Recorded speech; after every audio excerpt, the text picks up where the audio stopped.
తెలంగాణ వస్తే నౌకర్లు దొరుకుతాయని మనోళ్ళు ఏమేమో అనుకున్నారు కదా. మనోళ్ళ సంగతి ఏందో కానీ చిన్న జీవి చిరంజీవి మాత్రం హైదరాబాద్లోనే ఓ పెద్ద నౌకరు ఎత్తుక్కునే పనిలో పడ్డాడు. అదేంది పాపం మనిషి రోడ్డు మీద పడ్డాడా ఏంది అనుకుంటుర్రా? మీరు తొందరపడి కన్నీళ్ళు పెట్టుకోకుండ్రి. అసలు చిరంజీవి కదేందో ఎందుకు పని ఎత్తుక్కుంటుండో ఫస్ట్ చూడుండ్రి. చిన్నజీవి చిరంజీవి మళ్ళా యశం కడతాడంట. ఓరక్క గిదేంది అనుకుంటుండ్రా? అవును, నిన్న మొన్నటి దాకా వేసిన లీడరేషం ఇడిచి ఇప్పుడు మళ్ళా సినిమాలు వేషాలు వేస్తాడంట. అగో ఇక్కడనే మీకో ముచ్చట గుర్తు చేయాలి. 6 ఏళ్ల కింద చిరంజీవి పార్టీ పెట్టి ఇక సినిమాలు గిన్మాలు నేను దియ్యా, నా జీవితం జనాలకే అంకితం, తోక తొండం అని ఏమేమో మాట్లాడిండు కదా. అన్నట్లే 5 ఏళ్ల దాకా సినిమాల్లో తెరువుకు రాలేదు ఈ జీవి. సినిమాల లెక్క సీఎం అయిదామని పార్టీ పెట్టిండు.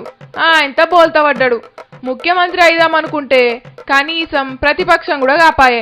పార్టీలో గెలిచిన వాళ్ళు ఒక్కళ్ళు కూడా లేకపాయే.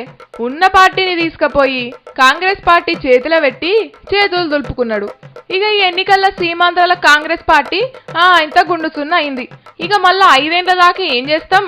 మళ్ళా ఏషాలు వేసుకుంటే జనాలల్లా కాకున్నా సినిమాలల్లనన్నా ఉంటా కదా అని అనుకుంటుండట. గీ సినిమాని వివి వినాయకని ఠాగూర్ సినిమా తీసిండు చూడు, గాయన తీస్తాడంట.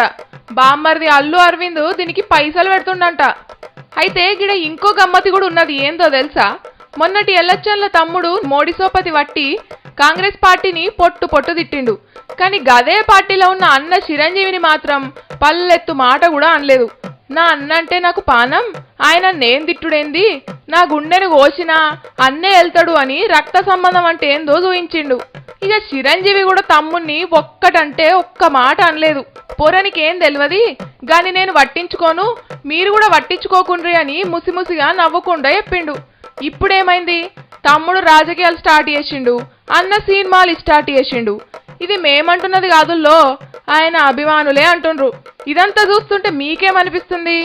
ఇద్దరు ఇంట్లో బదురుకొని బయటికి వచ్చి నాటకం ఆడినట్టుంది కదా. ఇలా కథ కూడా సినిమా లెక్కనే ఉంది కదా.